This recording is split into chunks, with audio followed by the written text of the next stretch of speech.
শিরিক করেছে কবুল না, আল্লাহর আরশ কাঁপে না। নামাজ ছাড়ছে, আল্লাহর আরশ কাঁপে না। হ্যাঁ, কোনদিন সাইদি সাহেবের জবান থেকে তো শোনা গেল না যে এতগুলি কবর মাজার বাংলাদেশে রয়েছে, আল্লাহর আরশ কেঁপে উঠছে, আল্লাহর গজব আসছে।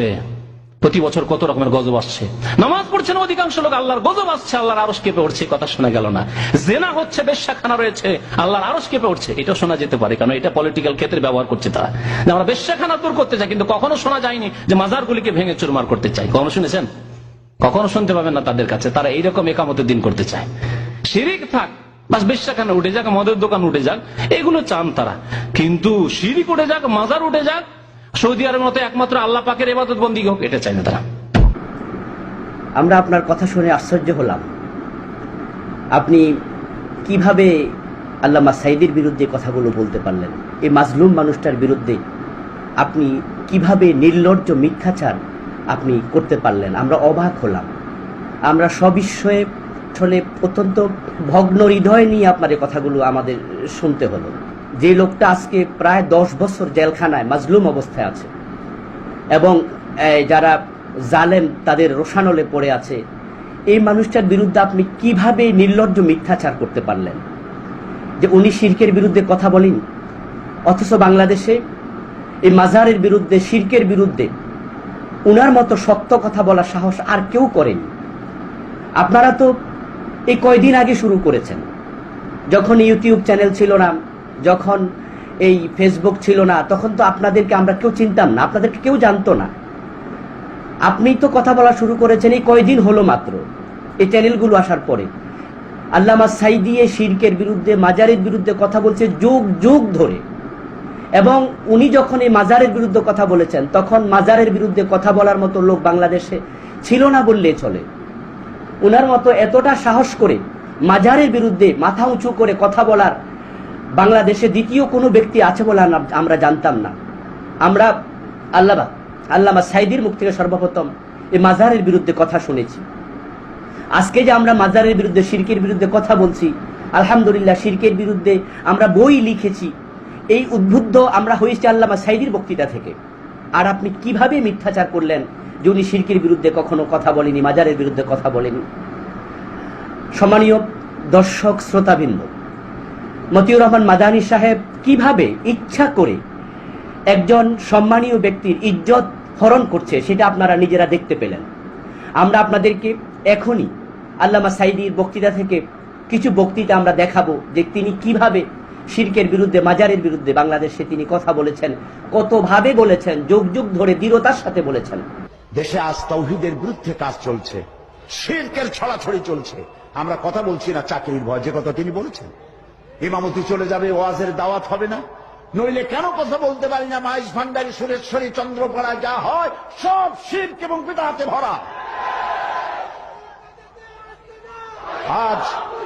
আজ বলা হচ্ছে দিন দুনিয়ার মালিক বাবা ভান্ডারী, নাউযুবিল্লাহি মিন যালিক।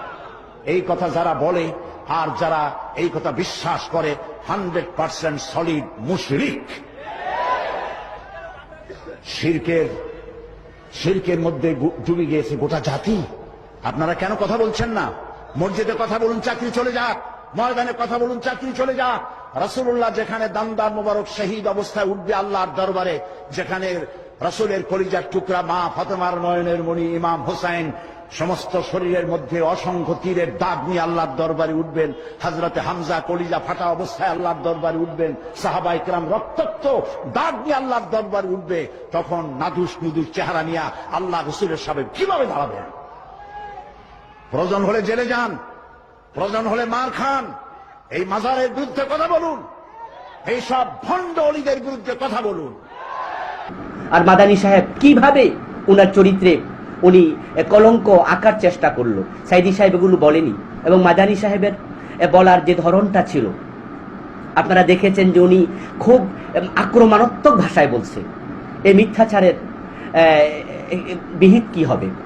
তা আমরা সুস্পষ্টভাবে বলতে চাই, মাদানী সাহেব যেহেতু আল্লামা সাঈদীর ব্যাপারে হাজার হাজার কোটি কোটি মানুষের সম্মুখে মিথ্যাচার করেছেন, এই মিথ্যাচার থেকে উনাকে তাওবা করা উচিত উনার, এবং উনাকে প্রকাশ্যে ক্ষমা প্রার্থনা করা উচিত।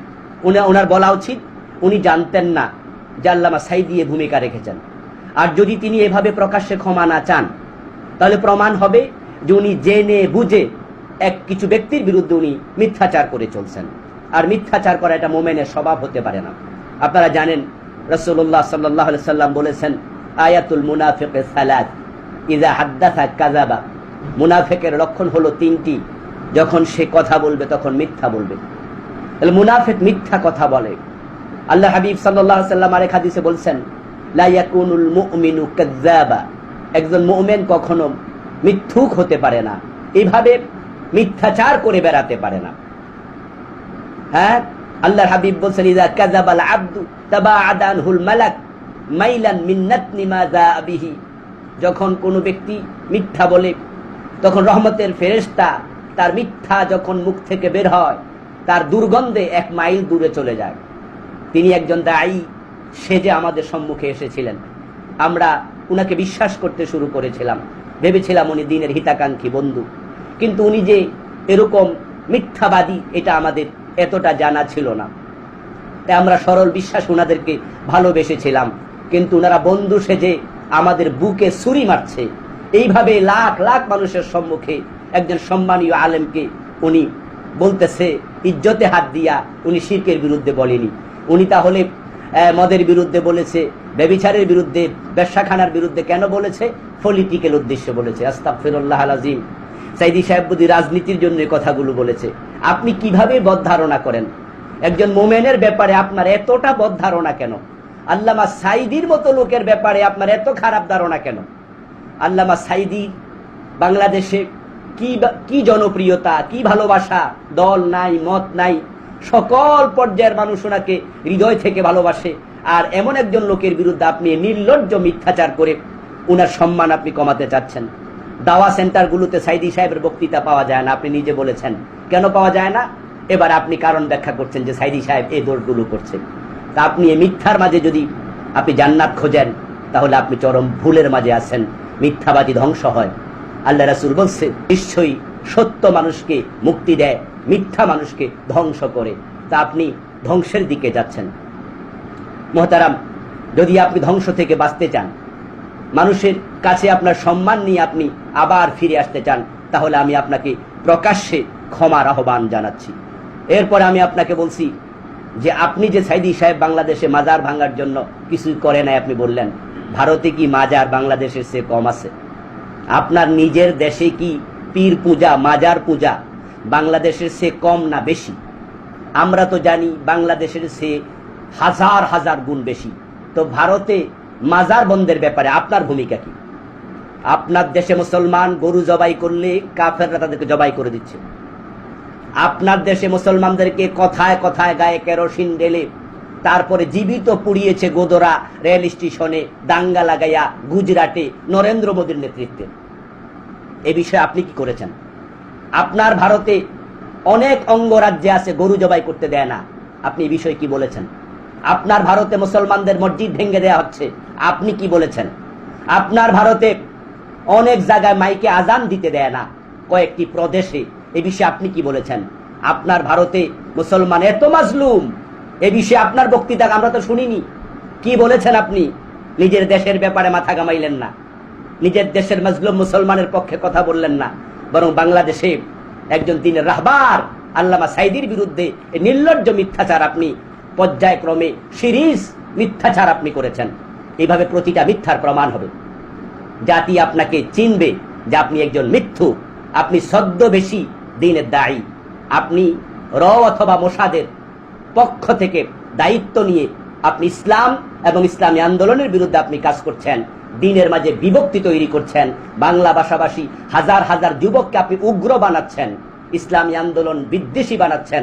তাদের কলিজার ভিতরে ইসলামের যে মহাব্বত ছিল, আপনি সে মহাব্বত খুলে নিয়ে মিথ্যা কথা বলে বলে আপনি তাদের কলিজায় মিথ্যাচার ঢুকাচ্ছেন, উগ্রতা ঢুকাচ্ছেন, আপনি ইসলামের বিদ্বেষ ঢুকাচ্ছেন। আমরা আপনাকে প্রকাশ্যে ক্ষমা চাওয়ার আহ্বান জানাচ্ছি। নাম নিলে ইসলামের ক্ষতি করবে অথবা আপনার ক্ষতি করবে, আপনার পরিবারের ক্ষতি করবে, তার নাম নেবেন? আপনার বাড়িতে ডাকাতি হয়েছে, ডাকাতকে দেখেছেন, তারপরে অনেক সময় ডাকাতের নাম বলতে পারছেন না, সন্ত্রাসী এমন।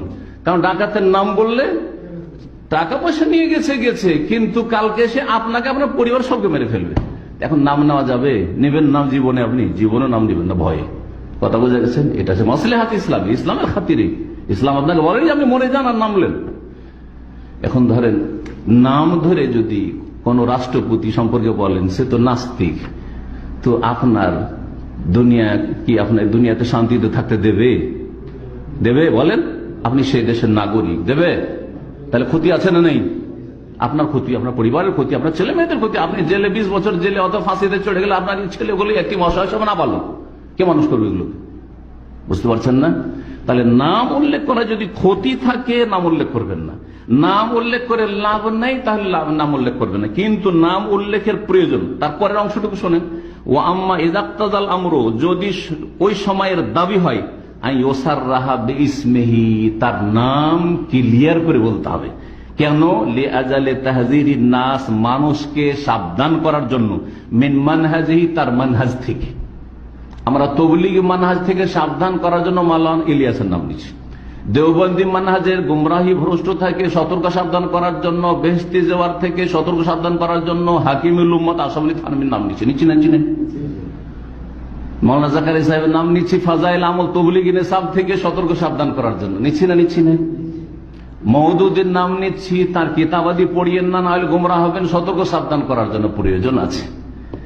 প্রয়োজন আছে, এক লাভ আছে আর ক্ষতি নেই, লাভ আছে আর ক্ষতি নেই, সেই জন্য। জি, ফাহাদিহি, যদি নাম। মাদানী সাহেব হ্যাঁ অত্যন্ত চমৎকার ভাবে বললেন যে নাম নিয়ে যদি সমালোচনা করেন কোনো জালেম বাদশার বিরুদ্ধে, অথবা এমন কোনো খারাপ মানুষ যে অন্যায় করছে কিন্তু সে সন্ত্রাসী, তার নাম নিয়ে সমালোচনা করলে আপনার ক্ষতি হবে, তাই তার নাম নেওয়া যাবে না। আর যাদের নাম নিলে কোনো ক্ষতি নাই তাদের নাম নেওয়া যাবে। উনি উনার মতো করে কি চমৎকার করে বলে দিলেন। আমরা আশ্চর্য হলাম ওনার বক্তৃতা শুনে, যে ব্যক্তি প্রভাবশালী তার নাম নেওয়া যাবে না। অথচ কোরআন মাজিদে আল্লাহ তাআলা মক্কাতে আবু লাহাবের নাম নিয়ে সূরা নাজিল করলেন। মাদানী সাহেব বুঝলেন যাহা, কোরআন কিন্তু তার বিপরীত। কোরআনে আমরা কি পেলাম? মক্কায় যখন মুসলমানরা মাজলুম, আল্লাহ তাআলা তখন কিন্তু আবি লাহাবের নাম নিয়ে তিনি সূরা নাজিল করলেন, তাব্বাত ইয়াদা আবি লাহাবিন ওয়া তাব্বা। আবু লাহাবের নাম নিলে রাসূলের ক্ষতি হয়ে যাবে, এরপরও আল্লাহ কিন্তু নাম নিলেন। এরপর এই সূরা নাজিল হওয়ার পরে রাসূল সাল্লাল্লাহু আলাইহি সাল্লাম আবু লাহাবের নামে সূরা যদি তিনি বলে দেন মানুষের কাছে যে আল্লাহ নাজিল করছে, তাহলে তো আবু লাহাব আক্রমণ করতে পারে। তাই বলে কি রাসূল সাল্লাল্লাহু আলাইহি সাল্লাম এই সূরা কি লুকায় রাখছে? উনি কি সূরাটাকে কিছুদিনের জন্য লুকায় রাখছেন যে মদিনায় গিয়ে হিজরতের পরে তারপরে বলা হবে? আল্লাহর হাবিব এরকম কিছু করেছেন? তো আল্লাহ রাসূলও তো এটা মক্কায় বলে দিলেন, তাহলে নাম বলা যাবে না এটা উনি কোথায় পেলেন? আল্লাহ তো নাম বলে দিলেন। এরপরে এবার দেখেন যে যাদের নাম নিলে পরে জুলমের শিকার হবে, তাই তাদের নাম বলা যাবে না, তাদের কথা গোপনে বলতে হবে, হ্যাঁ প্রকাশ্যে বলা যাবে না। অথচ রাসূলুল্লাহ সাল্লাল্লাহু আলাইহি সাল্লামকে প্রশ্ন করা হয়েছিল, আইয়ুল জিহাদে আফদাল, শ্রেষ্ঠ জিহাদ কোনটি? আল্লাহর হাবিব বললেন, আফদালুল জিহাদ কাউলু কালিমাতি হাক্কিন ইনদা সুলতানিন জাইর। আল্লাহ রাসূল বললেন যে জালেম শাসকের সামনে সত্য কথা বলা, এটা হচ্ছে সবচেয়ে বড় জিহাদ। কোরআন মাজিদে আল্লাহ তাআলা মক্কা আবু লাহাবের নাম ধরে তার সমালোচনা করলেন, এবং রাসূল বললেন জালেম শাসকের সামনে শক্ত করে সত্য কথা বলে দেয়া শ্রেষ্ঠ জিহাদ। আর উনি বলতেছেন না, নাম নেওয়া যাবে না, বিপদের আশঙ্কা। কি সুবিধাবাদী ইসলাম! হ্যাঁ, কি সুবিধাবাদী ইসলাম! মানে ইসলাম প্রচার করবে ততক্ষণ, নিজে নিরাপদ থাকবে যতক্ষণ, বিপদ আছে যেখানে উনারা নাই সেখানে। হ্যাঁ, সৌদি আরবে ইসলামী রাষ্ট্র আছে, হ্যাঁ তাওহীদ সেখানে প্রতিষ্ঠিত, রাষ্ট্রীয়ভাবে ইসলাম প্রতিষ্ঠিত। এই জন্য একটি সুন্দর এসি রুম পাইছে, এয়ার কন্ডিশন রুমের ভিতরে বসে সেখানে ইসলাম প্রচার করছে। আর ভারতে গেলে খুব মুসিবত, এজন্য ভারতেও যায়ও না, ভারতের ব্যাপারে কথাও বলে না, সেখানে ইসলাম প্রচারের খবর নাই। নিজের দেশে শিরকে ভরা ভারতের কোটি কোটি মুসলমান, কাফের কথা বাদ দিলাম, ভারতের কোটি কোটি মুসলমান শিরকে লিপ্ত। মাইনুদ্দিন চিশতি রহমতুল্লাহ আলাইহির মাজারে সেখানে প্রকাশ্যে মানুষ সেজদা করতেছে। ওই ভারতে যে এত শিরিক, নিজের দেশ, ওইটার খবর নাই, কারণ সেখানে গিয়ে বললে তো মাইর খাওয়া লাগবে। এই জন্য ওনাদের ইসলাম হলো যেখানে পরিবেশ পাবে সেখানে বলবে। আর নিরীহ মানুষ যদি পায় তাহলে আবার তাদের বিরুদ্ধে বলা জায়েজ আছে। হ্যাঁ, তাদের বিরুদ্ধে বলতেছে এই যে আল্লামা সাইদি, উনি জেলখানায় আছে, তাই উনার বিরুদ্ধে বললে মাদানী সাহেবের কোনো ক্ষতি নাই, মাইর খাওয়ার সম্ভাবনা নেই। এই জন্য উনার বিরুদ্ধে উনি মিথ্যাচার করে যাচ্ছেন ঢালাও ভাবে। সাইদিকে কেউ চিনে না, সাইদি হাদিস জানে না, সাইদি সাহেব শিরকের বিরুদ্ধে কখনো কথা বলে নাই, সাইদি সাহেব এ করছে ওই করছে, সিরিজ বোমা ফাটাচ্ছে, একবারে মিথ্যাচারের বোমা ফাটাচ্ছে পর্যায়ক্রমে। কারণ সাইদি তো জেলখানায় আছে। জামাত ইসলামী বাংলাদেশে এটি মাজলুম সংগঠন, সবাই জানে। ওদের নেতা কর্মীরা বাড়িতেও ঘুমাইতে পারে না, হাজার হাজার মামলা, ফাঁসি দিচ্ছে। তাই উনি ওই মাজলুমদের বিরুদ্ধে কথা বলতেছে, সিরিজ কথা বলে যাচ্ছে, মিথ্যাচার করে যাচ্ছে পর্যায়ক্রমে। কারণ ওদের বিরুদ্ধে বললে মারি খাওয়া লাগবে না। ইখওয়ানুল মুসলিমিন মিশরে জালেম সিসি ওদের হাজার হাজার নেতা কর্মীকে ফাঁসি দিচ্ছে, জেলে দিচ্ছে, মারি ফেলতেছে। ওদের মাজলুম একটি সংগঠন, ইসরায়েল কর্তৃক সরাসরি ওরা সেখানে মাজলুম। ওদেরকে ক্ষমতা থেকে টেনে নামিয়ে তাদের প্রেসিডেন্ট মুরসি সহ হাজার হাজার নেতা কর্মীকে জেলে দিয়েছে। ওই মাজলুমদের পক্ষে কথা বলে না, বরং উনি জালেমদের পক্ষ নিয়া ওই মাজলুমদের বিরুদ্ধে কথা বলছে। কারণ মার খাওয়া লাগবে না, ওরা তো সবাই মাজলুম, ওরা জেলে আছে। এই হলো উনার ইসলাম প্রচার। আস্তাগফিরুল্লাহ আল-আযীম। আপনার এই জাতীয় ইসলাম প্রচারের মুখে থুতু মারা দরকার। আমরা ধিক্কার জানাই আপনার এই জাতীয় চিন্তাধারার পিছনে, যে জালেমদের বিরুদ্ধে কথা বলার সাহস আপনার নেই। অথচ ইসলামের জেহাদ কি, ইসলামের মুজাহাদা কি? ইসলাম হচ্ছে মাথা উঁচু করে কথা বলা। হেরাক্লিয়াসের সামনে গিয়ে সাহাবারা মাথা উঁচু করে কথা বলেছেন। হ্যাঁ, যেখানে দাওয়াত নিয়েছে খসরু পারভেজের কাছে, মুসলমানরা মাথা উঁচু করে কথা বলেছিলেন। রাজদরবারে বলেছিল মাথাটা একটু নুইয়ে ঢোকো, সাহাবী বলেছে মাথা কল্লা কাটা যাবে কিন্তু মাথা নোয়ানো যাবে না কোনো মানুষের কাছে। এই ছিল ইসলাম। আপনার দ্বারা ইসলামের চরম ক্ষতি হচ্ছে মহতারাম, চরম ক্ষতি হয়ে যাচ্ছে। মানুষ সত্য বলার সাহস হারিয়ে ফেলতেছে, আর ছিটছে আপনার মুখ থেকে কদর্য মিথ্যাচার। এবং এই মাজলুমগুলোর বিরুদ্ধে আপনার মুখ থেকে বের হচ্ছে নর্দমার ময়লা, নর্দমার ময়লা বের হচ্ছে আপনার মুখ থেকে, যে ময়লা দ্বারা পুরা মুসলিম সমাজ আজকে ময়লা যুক্ত হয়ে যাচ্ছে। আপনার মুখ থেকে আল্লাহ জাতিকে হেফাজত করুন। আমি জামায়াত ইসলামী থেকে অত্যন্ত প্রভাবিত ছিলাম এবং এক সময় আমাদের দুটো ডিস্ট্রিক্ট পাশাপাশি, মালদা আর দিনাজপুর। যে দিনাজপুর এখন দক্ষিণ আর উত্তরে ভাগ হচ্ছে, তখন ছিল পশ্চিম দিনাজপুর। বাংলাদেশটা শুধু দিনাজপুর ডিস্ট্রিক্ট, আর পশ্চিমবঙ্গে মালদাহর পাশে যে দিনাজপুর তার নাম ছিল পশ্চিম দিনাজপুর। সেটা ভাগ হয়ে এখন উত্তর আর দক্ষিণ দিনাজপুর হয়েছে। সেই সময় তাদের সাথে এত ঘনিষ্ঠতা ছিল আর এত প্রভাবিত ছিলাম যে আমাকে একবার অফার করলো যে আপনাকে এই দুটো ডিস্ট্রিক্টের আমির বানিয়ে দিই, দায়িত্ব নেন আপনি। মাদানী সাহেব থেকে আমরা এখানে কি শুনলাম, যে উনি বললেন যে উনাকে ভারতের জামাত ইসলামী পশ্চিম দিনাজপুর এবং মালদাহ এই দুটি জেলার ওনাকে আমিরের দায়িত্ব দিতে চেয়েছিল, এবং তিনি বলেছেন যে তিনি জামাত দ্বারা প্রভাবিত ছিলেন। তাহলে ওনার দুটি কথা পুরা সাংঘর্ষিক, পুরা কন্ট্রাডিক্টরি। যে দেখেন আপনারা, যে উনি এক নাম্বার কথা হলো উনি ছিলেন একজন সমর্থক, প্রভাবিত, অর্থাৎ তিনি কর্মীও হন নাই, তিনি রোকন হন নাই, দায়িত্বশীল নেতা না, উনি জাস্ট প্রভাবিত। এরপরে আবার দুই জেলার একসাথে আমির হওয়া।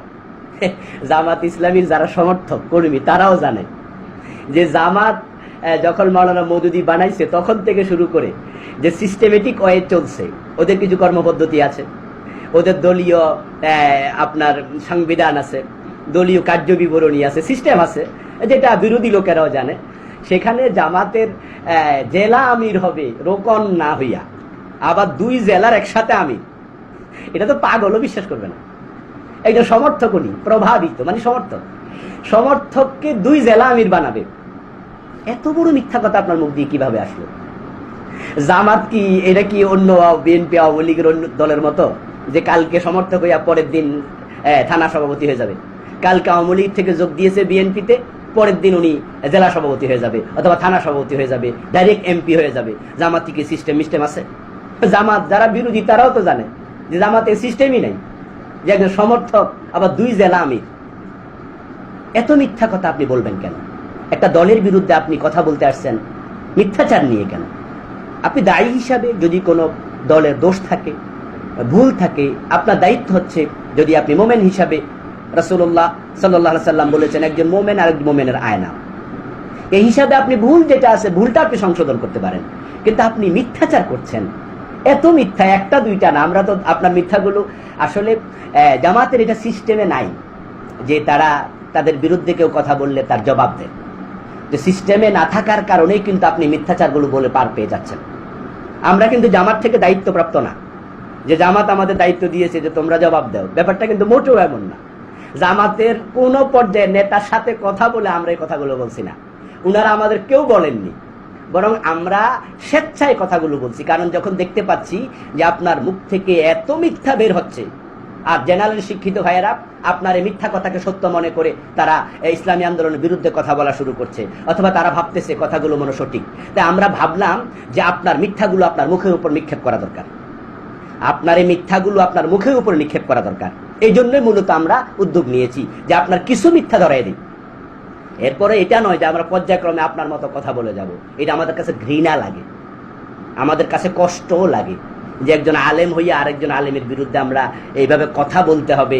আর সাধারণ মানুষেরা আজকে যারা ইসলাম বিরোধী নাস্তিক যারা, তারা এগুলো দেখে দেখে মজা নেবে, তারা হাসবে, তারা বলবে দেখো হুজুররা লাগছে। আমরা এটা মোটেও চাই না। এই জন্য আপনি যে মিথ্যাগুলো বলছেন আমরা সবগুলোর জবাব দেবো, ব্যাপারটা এমন নয়, বরং দুই চারটা জবাব দিয়ে আমরা জাতিকে বুঝাতে চাচ্ছি যে আপনি একজন নির্লজ্জ মিথ্যাচারকারী। মানে আমরা বুঝাতে চাচ্ছি জাতিকে যে আপনি শুধুমাত্র আপনার মুখ দিয়ে নর্দমার ময়লার মতো মিথ্যা বের হয়, মানুষ এটা বুঝুক, আর কিছু না, আর কিচ্ছু না। সরল বিশ্বাসে মানুষ যেন আপনার আলোচনা আর না শোনে। তবে হ্যাঁ, যদি আপনি তওবা করে প্রকাশ্যে ক্ষমা চান এবং বলেন যে আমার এই কথাগুলো ভুল ছিল, এগুলো ভিডিওগুলো আপনি অনলাইন থেকে সরাইয়া নেন, তাহলে আমরা আপনাকে কালকে আবার ওস্তাদ মনে করব, বন্ধু মনে করে আপনাকে আমরা বুকে টেনে নেব। মানুষ ভুল করে, ভুল হতে পারে, আপনারও ভুল হতে পারে। আপনি এগুলো না জেনে বলেছেন, যদি আপনি বলেন যে আমি জানতাম না, আমরা আল্লাহর কসম করে বলছি আমরা ক্ষমা করে দেব, কোনো কথা নেই, আমাদের পক্ষ থেকে কোনো ক্ষোভ থাকবে না। কিন্তু যদি আপনি এই মিথ্যাচার চালাইয়া যান, তাহলে মাঝে মাঝে আমরা জাতিকে সতর্ক করবো আপনার ব্যাপারে, এই আর কিছু না। যে দুইটা জেলার আমির আপনি হয়ে যাবেন, একজন প্রভাবিত লোক। জামাত কি এত দৈন্য সংগঠনের নাম? ওখানে কি এত দৈন্যতা যে আপনার মতো একজন সমর্থকের দুই জেলার আমির বানাবে? আস্তাগফিরুল্লাহ আযীম, হাযা কিযবুন ফাহিশ, হাযা কিযবুন কাবীহ। এটা একটা নির্লজ্জ মিথ্যাচার। ওই সময় এই কিতাবগুলি পড়াশোনা করছিলাম আর আমি প্রভাবিত ছিলাম। ফিরলাম কি করে এই কথাটা এখানে বলিনি, কারণ এইটাই ছিল আমার ইউটার্ন। এই কথাটি যখন পড়লাম এই কিতাব থেকে, রেসালাদিন এতে পড়িনি, কারণ এতে একটু ডিটেলস আছে, তাফসীর থেকে পড়লাম। পড়ার পরে সাথে সাথে চমকে উঠলাম, আরে কি বলে নামাজ রোজা হজ যাকাত তাসবিহ তাহলিল এগুলো হচ্ছে ট্রেনিং কোর্স। সাথে সাথে ফিরে আসলাম। তখন জামিয়া সালাফিয়া বানারস থেকে পাশ করেছিলাম, এক জায়গায় শিক্ষকতা করছিলাম। আমার সেই সময় বিবাহের বছর ছিল অথবা তার আগের বছর ছিল, ওই সময়টা আমার বিবাহ শাদী হয়। তারপরে মদিনা ইউনিভার্সিটি এসছে। তো আলহামদুলিল্লাহ আমাকে এই জামাত থেকে আল্লাহ ফিরিয়েছে মদিনা ইউনিভার্সিটি আসার আগে। কারণ আমার উপরে ওরা অপবাদ দিবে যে এরা সৌদি আরবে গিয়ে ওদের দালাল হয়েছে বা কিছু হয়েছে, কিন্তু আলহামদুলিল্লাহ আমি ওই জামাত থেকে তওবা করে ফিরে এসেছি। আর তাদের ইমারতের যে আমাকে দেওয়া হয়েছিল, অফার করা হয়েছিল, তাদের থেকে আমি ফিরে এসেছি। কখন? এই আপত্তিকর ইসলাম বিরোধী কথা পড়ার পরে চমকে উঠি, যেটা কি পড়লাম আমি, যে নামাজ রোজা হজ যাকাত তাসবিহ এগুলো ট্রেনিং কোর্স। তাহলে এগুলির আসলে মূল্য না, আসল মূল্য হচ্ছে, মূল্যবান ইবাদত হচ্ছে ক্ষমতায় যাওয়া। জি হ্যাঁ, এটা আমাকে ফিরিয়েছে। হতে পারে যে অনেক আল্লাহর বান্দাদেরকে, আমাদের বাংলা ভাষাভাষীদেরকে আমার এই কথাটুকু ফিরাবে। যদি ফিরিয়ে দেয় তো আমার শ্রম সার্থক হবে। আর মোহতারাম, আপনি দাবি করেছেন যে আপনি জামাত ইসলামী থেকে ফিরে এসেছেন, তাওবা করে ফিরে এসেছেন। কারণ মাওলানা মওদুদী রহমতুল্লাহি আলাই উনি ওনার বইতে লিখেছেন যে নামাজ রোজা হজ যাকাত এগুলো ট্রেনিং কোর্স, এই জন্য আপনি ফিরে এসেছেন। আশ্চর্য হলাম আমরা। তো মাওলানা মওদুদী রহমতুল্লাহি আলাই কি ভুল করেছেন? নামাজ রোজা হজ যাকাত এগুলো ট্রেনিং কোর্স, এ কথা তো কোরআনে আল্লাহ বলেছে। তো মাওলানা মওদুদী ভুল করলেন কোথায়? ভুল তো আপনি করেছেন, যে আপনি বুঝতে পারেননি। আপনি বুঝতে পারেননি আল্লাহ তাআলা যা বুঝাতে চেয়েছেন, আপনি বুঝতে ব্যর্থ হয়েছেন। মাওলানা মওদুদী ঠিক বুঝেছিলেন। মোহতারাম, মাওলানা মওদুদীর ভুল ধরতে আসলেন আপনি। মাওলানা মওদুদি যত বই লিখছে আপনি এগুলো পড়ে শেষ করছেন? আপনি তো পড়েও শেষ করেন নাই, আর উনি লিখেছেন। আপনি ইসলামের কি খেদমত করেছেন? আপনি যে মাওলানা মওদুদির ভুল ধরতে আসলেন, আপনি কি খেদমতটা করেছেন? এই কিছু ভিডিও বানাইয়া সত্যের সাথে মিথ্যার সংমিশ্রণ করে ইসলামী আন্দোলনের বিরুদ্ধে, বিশ্বব্যাপী ইসলামী জাগরণের বিরুদ্ধে কিছু নির্লজ্জ মিথ্যাচার ছাড়া আপনার আর কি খেদমত আছে বলেন তো? মাওলানা মওদুদি ঠিক বুঝেছিলেন, নামাজকে আল্লাহ নিজে বলেছেন ট্রেনিং করছে। এটা আল্লাহ বলেননি আকিমিস সালাহ ইন্নাস সালাতা তানহা আনিল ফাহশাই ওয়াল মুনকার, নামাজ কায়েম করো, নিশ্চয় নামাজ কদাচার, পাপাচার, অশ্লীলতা থেকে ফিরাবে। তাহলে নামাজ কি ট্রেনিং নয় অন্যায় থেকে ফিরে আসার? আল্লাহ তাআলা আর এক আয়াতে বলেছেন আকিমিস সালাহ লিযিকরি, আকিমিস সালাতা লিযিকরি, যে আমি আল্লাহকে স্মরণ রাখার জন্য নামাজ কায়েম করো। তাহলে নামাজের উদ্দেশ্য অন্যায় অপরাধ থেকে ফিরে আসা, মানুষ যেন এই নামাজের মাধ্যমে অন্যায় অপরাধ ছেড়ে দেয়। নামাজে গিয়ে মানুষ আল্লাহকে চিনবে, আল্লাহু আকবার বলবে, বলার পরে তার ভিতরে চিন্তা তৈরি হয়ে যাবে আল্লাহ হচ্ছেন সবচেয়ে মহান, যিনি সবচেয়ে মহান তার কথার বাহিরে চলা যায় না। তাই তো মানুষগুলো তাকবীরে তাহরিমা দিয়ে যখন নামাজ শুরু করে সালাম ফিরানো পর্যন্ত আল্লাহ ছাড়া কারো আইন আর মানে না, একটা আইনও কারো মানবে না, সবটা আল্লাহর আইন মানবে। নামাজ তাকে ট্রেন করছে, প্রশিক্ষিত করছে। যখন লোকটা নামাজ থেকে মসজিদের বাহিরে যাবে, ঠিক নামাজের মতো বাহিরেও সে আল্লাহ ছাড়া আর কারো আইন মানবে না। এই তো নামাজের শিক্ষা, আকিমিস সালাতা লিযিকরি। আল্লাহ বলছেন নামাজ কায়েম করো আমি আল্লাহকে স্মরণ রাখার জন্য। যে ব্যক্তির নামাজ তাকে অন্যায় থেকে ফিরাবে না, আল্লাহর স্মরণ তার অন্তরে তৈরি করে দেবে না, ফাওয়াইলুল লিল মুসাল্লিন আল্লাযীনা হুম আন সালাতিহিম সাহুন, ওই নামাজীদের জন্য ধ্বংস যারা নামাজের ব্যাপারে বেখবর। এই বেখবরের অনেকগুলো ব্যাখ্যা আছে, তার মাঝে একটা ব্যাখ্যা হচ্ছে সে নামাজে কি বলেছে সে বাহিরে তা বোঝেইনি। সে নামাজে বলেছে আল্লাহ মহান, অথচ বাহিরে গিয়ে সে আল্লাহকে আর মানে না, সে অন্য মানুষকে মানছে। মসজিদে গিয়ে আল্লাহকে সেজদা করে সে শিক্ষা নিয়ে বের হবে, এই কপাল আর কোথাও নত হবে না। অথচ অনেক নামাজি মানুষ বাংলাদেশে আছে যারা মসজিদে গিয়ে আল্লাহকে সেজদা দেয়, আবার মসজিদের বাহিরে গিয়ে মাজারেও সেজদা দেয়। তাহলে সে নামাজের ব্যাপারে বেখবর, নামাজে সে কি করেছে কি বলেছে বাস্তব জীবনে সেটা আমল করে নাই। নামাজ মানুষকে প্রশিক্ষিত করবে কিভাবে পুরা জীবনে আল্লাহর গোলামি করা লাগে। ঠিক রোজা সাওমের ব্যাপারে আপনার বক্তব্য কি? সাওম কি প্রশিক্ষণ নয়? মাওলানা মওদুদি তো ঠিক কথা বলেছেন। রমজান মাস আসলে সবাই তো আমরা ওয়াজ করি, রোজা আল্লাহ ফরজ করেছেন কেন? লাআল্লাকুম তাত্তাকুন, যেন তোমরা মুত্তাকি হতে পারো। তাহলে রোজার উদ্দেশ্য কি উপবাস থাকা? রোজার উদ্দেশ্য হলো মুত্তাকি বানানো। তাহলে কিভাবে তাকওয়ার ট্রেনিং নিতে হয় রোজা থেকে সেটা শিখতে হয়। তাহলে রোজাও তো আমাদের প্রশিক্ষণ দিচ্ছে কিভাবে মুত্তাকি হওয়া যায়। হজ আমাদেরকে প্রশিক্ষণ দিচ্ছে ঐক্যের শিক্ষা নেয়ার জন্য, তাওহীদের শিক্ষা নেয়ার জন্য। ঘোষণা করবে লাব্বাইক আল্লাহুম্মা লাব্বাইক, লাব্বাইক লা শারীকা লাকা লাব্বাইক, আল্লাহ তোমার কেউ শরীক নাই। পৃথিবীর সব মুসলমান এক জায়গায় একত্রিত হয়ে লা শারীক আল্লাহর ওয়াহদানিয়াতের ঘোষণা শিক্ষা হজ থেকে নেবে। পাথর মারবে মিনায় গিয়ে, শয়তান কি সেখানে দাঁড়ায় আছে? শয়তানকে তো কেউ পাথর মারে না, পাথর মেরে শিক্ষা নিচ্ছে আমি যখন হজ থেকে দেশে ফিরে যাব আমার সম্মুখে যত শয়তান আসবে ওভাবে পাথর মারতে হবে, তাকে সরাইতে হবে। হজের শিক্ষা এইভাবে নামাজ, রোজা, হজ, এই সমস্ত বিষয়গুলো, যাকাত, অন্য অন্য যে সমস্ত শরীয়তের মৌলিক বিধানগুলো আছে এগুলো আমাদেরকে প্রশিক্ষিত করছে পুরা জীবনে আল্লাহর তাওহীদ মেনে নিয়ে আল্লাহকে একবারে এক আল্লাহই একমাত্র আদেশকারী, হুকুমকারী, আলাহুল খালকু ওয়ালাম, সৃষ্টি যার, আইন চলবে শুধু তার, শুধু আল্লাহর বিধান মানতে মানুষ বাধ্য থাকবে। এর ট্রেনিং দিচ্ছে আমাদের নামাজ, রোজা, হজ, যাকাত। এই প্রশিক্ষণ আল্লাহ দিচ্ছে এই নামাজ, রোজা, হজ, যাকাতের মাধ্যমে। মানুষ যেন এই নামাজের মাধ্যমে, যাকাতের মাধ্যমে, সিয়ামের মাধ্যমে, হজের মাধ্যমে মানুষ আল্লাহমুখী হবে, আল্লাহকে পুরা জীবনে সব জায়গায় মেনে নেবে। এটাই তো মূল শিক্ষা। তো মাওলানা মওদুদি তো এটাই বলেছেন, আর আপনি এটা দেখে তাওবা করছেন। এর মানে কি?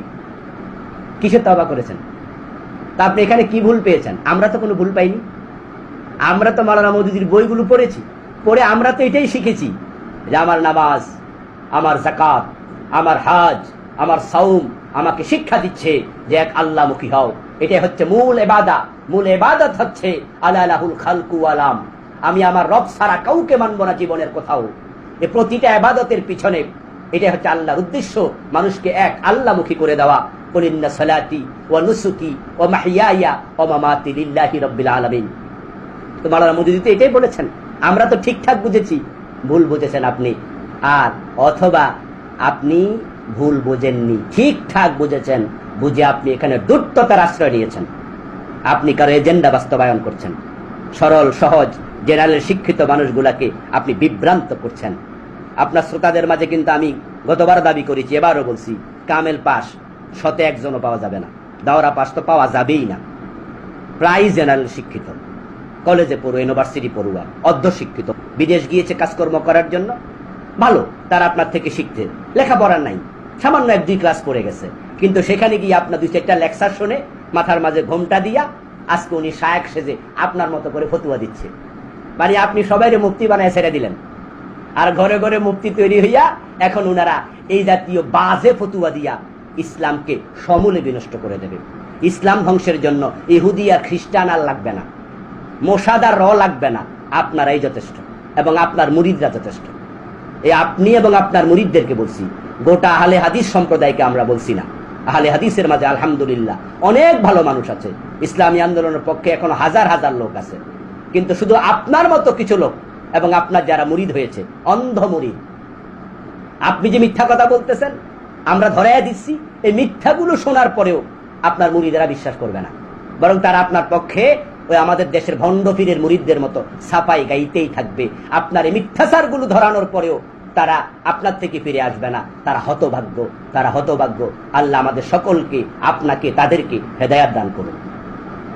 আর এই কাফের অবাধ্য জাতিগুলিকে ধ্বংস করে দিয়ে তোমাদেরকে পৃথিবীতে স্থলাভিষিক্ত করি। অতঃপর তোমাদেরকে করেছি খালায়েফা, স্থলাভিষিক্ত। খালায়েফ খলিফাতুনের বহুবচন, খোলাফাও হয় আর খালায়েফও হয়, খলিফাতুন। ফিল আরদে, জমিনে তোমাদেরকে খলিফা বানিয়েছি। কার খলিফা? আমিন নেই এখানে, চলে গেছি কোন জায়গায় বাইরে, তখন এখানে শুক্রবারে বক্তব্য দেওয়ার জন্য আর একজন এসেছে, হচ্ছে আমার খলিফা। এটা হচ্ছে খলিফার স্থলাভিষিক্ত, যে স্থলে অভিষিক্ত হয়, স্থলাভিষিক্ত। আমার স্থল দখল করলো। তো এখানে যে আল্লাহ খলিফা বলে, জমিনের খলিফা হচ্ছে আদম সন্তান, মানব জাতি হচ্ছে জমিনে খলিফা। কার খলিফা? এই মওদুদীর কিতাবে, জামাত ইসলামের কিতাব আর ইখওয়ানীদের কিতাবে কেমন করে গুমরা করেছে যে আওয়াজ আসছে আল্লাহর খলিফা। বুঝছেন না কেমন ভাবে কুপ্রভাব পড়েছে মুসলিম সমাজের উপর এই মওদুদীর কিতাব আর ইখওয়ানীদের কিতাবের, সৈয়দ কুতুব আর এই হাসান বান্নার কিতাবের।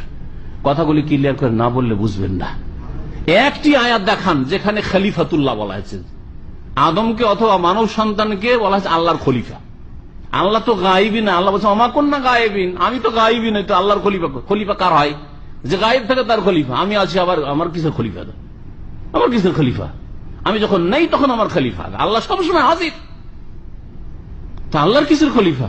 আল্লাহ হাইয়ুন লা ইয়ামুত, আল্লাহু লা ইলাহা ইল্লা হুয়াল হাইয়ুল কাইয়্যুম। ভালো করে বুঝেন আর মগজ সাফ করেন এই সব বিভ্রান্তি থেকে, গুমরাহি থেকে। আল্লাহর খলিফা মানুষ নয়। মাদানী সাহেব এখানে দাবি করেছেন যে মানুষ আল্লাহর খলিফা না, মানুষ জিনদের খলিফা। আমি এখানে আপনাদের জ্ঞাতার্থে বলতে চাই যে খলিফা শব্দটি একাধিক অর্থে ব্যবহৃত হয় আরবি অভিধানে। খলিফা শব্দটির অর্থ প্রতিনিধি, আবার খলিফা শব্দের অর্থ হচ্ছে স্থলাভিষিক্ত। তো আল্লাহ তাআলা স্থলাভিষিক্ত মানুষ কিভাবে হবে? আল্লাহ তো হাইয়ুল কাইয়্যুম, সুতরাং উনার স্থলাভিষিক্ত হওয়ার সুযোগ নেই, কিন্তু আল্লাহর পক্ষ থেকে প্রতিনিধি হওয়ার সুযোগ আছে। যেমন আল্লাহ তাআলা রাসূলদেরকে দূত হিসাবে পাঠিয়েছেন পৃথিবীর মানুষের কাছে, তো ঠিক একইভাবে আল্লাহ তাআলা জমিনে মানুষকে প্রতিনিধিত্ব দিয়েছেন। এই ব্যাখ্যাটি অনেক মুফাসসির করেছেন। উনি দাবি করেছেন যে মানুষ আল্লাহর খলিফা।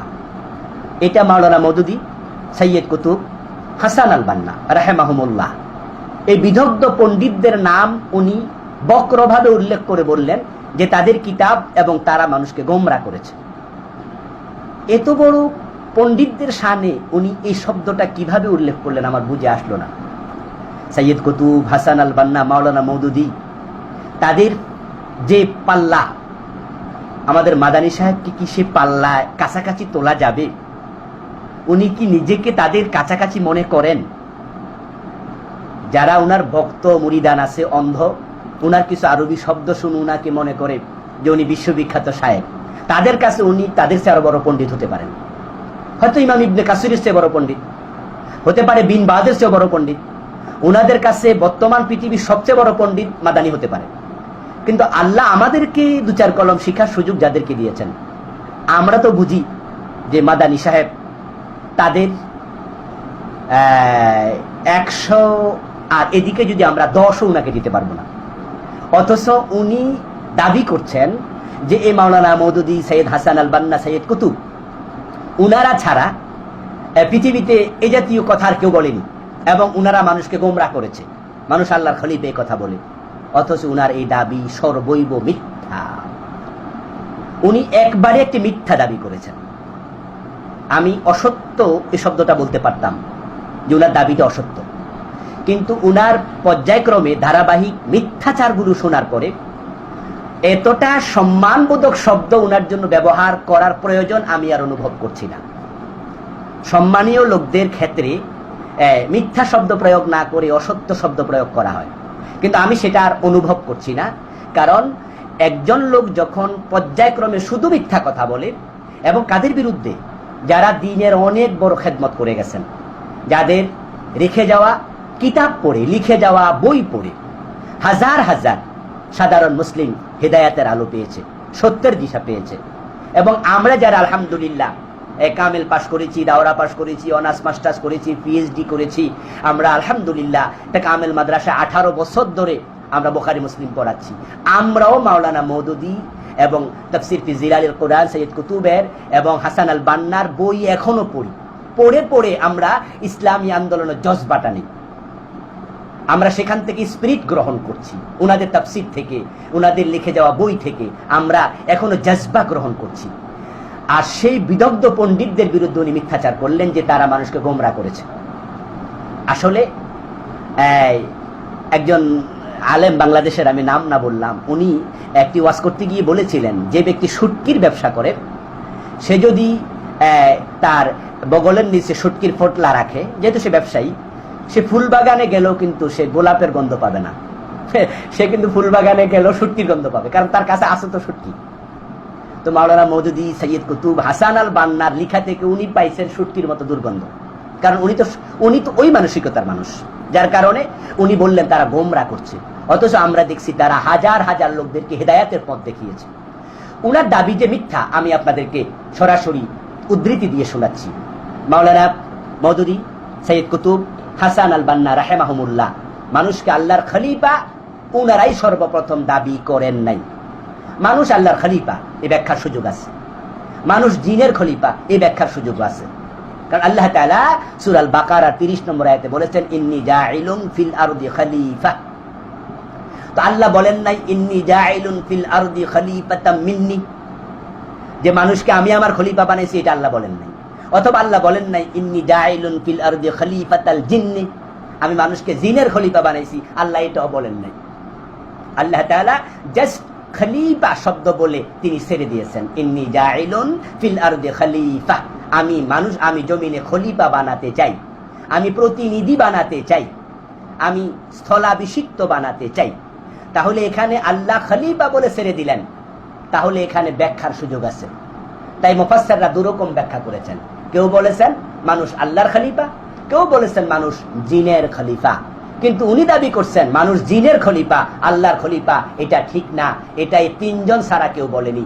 অথচ উনার এই দাবি সর্বৈব মিথ্যা। 1 নাম্বার, মানুষ আল্লাহর খলিফা। ইমাম ইবনু কাসির রাহেমাহুল্লাহ এটা বলেছেন তার তাফসীরে।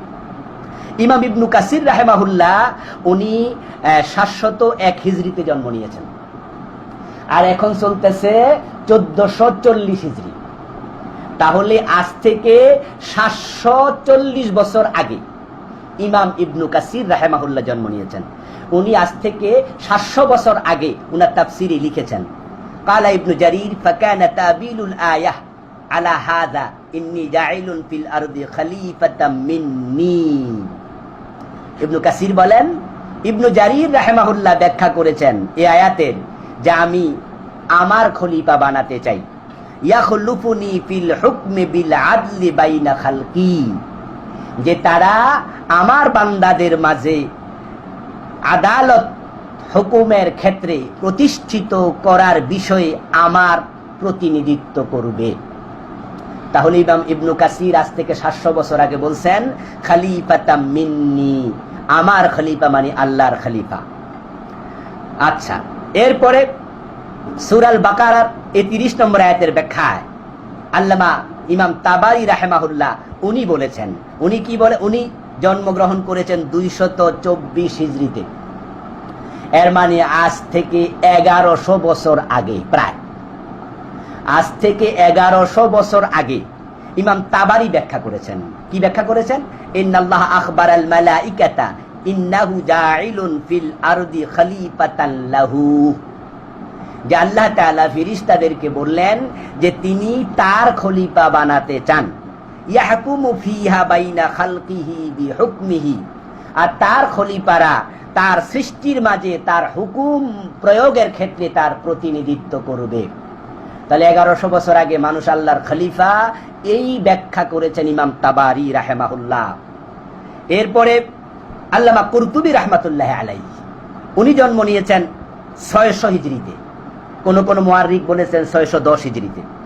তো এখন 1440, তাহলে প্রায় 800 বছর হয়ে গেল। 800 বছর আগে ইমাম কুরতুবী কি ব্যাখ্যা করেছেন শুনুন। ইমাম কুরতুবী বলেন, আদম হুয়া খলিফাতুল্লাহ, আদম হলো আল্লাহর খলিফা, ফি ইমদাই আহকামিহি, আল্লাহর হুকুম বাস্তবায়নে, ওয়া আওয়ামিরিহি, এবং আল্লাহর আদেশগুলো বাস্তবায়নে। তাহলে আজ থেকে 800 বছর আগে ইমাম কুরতুবী বললেন উনার তাফসিরে, আদম হলেন আল্লাহর খলিফা। আচ্ছা, এবার তাফসিরে খাজেন প্রণেতা কি বলে শুনুন। তাফসিরে খাজেন প্রণেতা জন্মগ্রহণ করেছেন 678 হিজরিতে, তাহলে প্রায় 800 বছর হয়ে গেল উনারটাও। উনিও 800 বছর আগে কি বলেছেন? ওয়াসসহিহু ইন্নামা সুম্মিয়া খলিফাতান লিআন্নাহু খলিফাতুল্লাহ ফি আরদিহি। তাফসিরে খাজেন প্রণেতা বলেন, সহি কথা হলো, সঠিক কথা হলো, আদম আল্লাহর খলিফা। আদমকে জন্য খলিফা বলা হয় কারণ যেহেতু তিনি পৃথিবীতে প্রথম আল্লাহর খলিফা ছিলেন। লিআন্নাহু খলিফাতুল্লাহ ফি আরদিহি, যে তিনি ছিলেন জমিনে আল্লাহর প্রথম খলিফা। লিইকামাতি হুদুদিহি ওয়া তানফিযি কাযায়াহু, আল্লাহর হুদুদগুলো বাস্তবায়নের জন্য এবং আল্লাহর বিভিন্ন নির্দেশনাকে প্রয়োগ করার জন্য জমিনে আদম ছিলেন আল্লাহর প্রথম খলিফা। তাহলে সম্মানীয় শ্রোতা এবং দর্শক বৃন্দ, আপনাদের কাছে আমরা একটু মামলা দিতে চাই, আরজি জানাতে চাই, যে উনি যে দাবি করলেন যে ইখওয়ানি, মওদুদি, গোমরাহি, জামাতি, সৈয়দ কুতুব, উনারা মানুষকে গোমরা বানাইছে আল্লাহর খলিফা বলে, এই কথা কি সত্য? এই যে মিথ্যা উনারা বললেন, এর পরেও কি আপনারা এই মাদানির পক্ষ নিয়ে কথা বলবেন? এই মিথ্যা দাবিগুলো করে উনি এই সম্মানীয় মানুষগুলোর অন্তরে তাদের সম্মান কমিয়ে দিচ্ছে। এই সম্মানীয় মানুষকে গোমরা, কি শব্দ, আস্তাগফিরুল্লাহ, গোমরা মানে বিভ্রান্ত করা মানুষকে। এই মানুষগুলো বিভ্রান্ত করেছে। আজ থেকে 700-800 বছর আগে মুফাসসিররা ইবনু কাসিরওয়ালা, খাজেনওয়ালা, কুরতুবীওয়ালা, তাবারিওয়ালা, এই আপনার এই তাফসিরে তাবারি, তাফসির বুঝাচ্ছি আমি, তাফসির কিতাবওয়ালারা, উনারা এই ব্যাখ্যা করলেন। আর উনি বলতেছেন মাওলানা মওদুদিয়া, সৈয়দ কুতুব, হাসান আল বান্না মানুষকে এই ব্যাখ্যা করে গোমরা বানাইছে।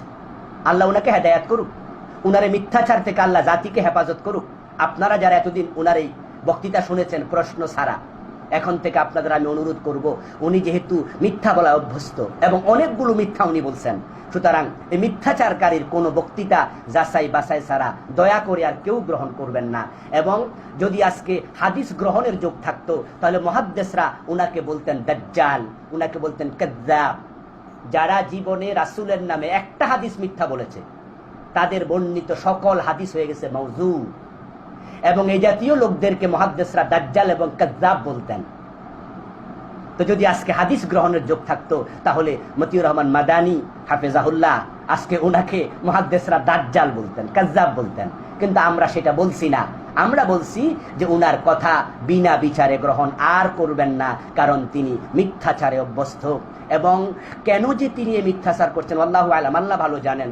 হতে পারে এটা হতে পারে কারণ আমাদের বাংলাদেশে একজন অনেক বড় আলেম, উনি সোলাকিয়া ঈদগাহের এখন খতিব, উনিও কিন্তু এলেমের দিক থেকে যথেষ্ট প্রাজ্ঞ পণ্ডিত। উনার লেখা কিছু বই আমি আমার পিএইচডির কাজে পড়েছি। পড়তে গিয়ে আমি অবাক হয়েছি যে উনি এত জানে, কিন্তু ওই লোকটার মাথা কিনে নিয়েছে র। উনি আজকে শাহবাগে নাস্তিকদের সাথে গিয়ে একাত্মতা করেছেন, আপনারা জানেন এগুলো। উনি আজকে তাবলিগ জামাতের মাঝে ফাটল ধরাইয়া দিছে, মৃত্যুর ঘটনা পর্যন্ত উনাদের ইন্ধনে ঘটেছে, তাবলিগরা দাবি করতেছে। ঠিক মাদানী সাহেব, উনাকেও আমি হেও করছি না, কিন্তু আমার ভয় হচ্ছে এত মিথ্যা যেহেতু তিনি বলতেছেন, নিশ্চয়ই হতে পারে র অথবা মোসাদ উনাকে টাকা অথবা অন্য কোনো বিনিময় উনাকে হয়তো তারা হস্তগত করে ফেলেছে। আল্লাহ উনাকে হেফাজত করুন, আমাদেরকে হেফাজত করুন।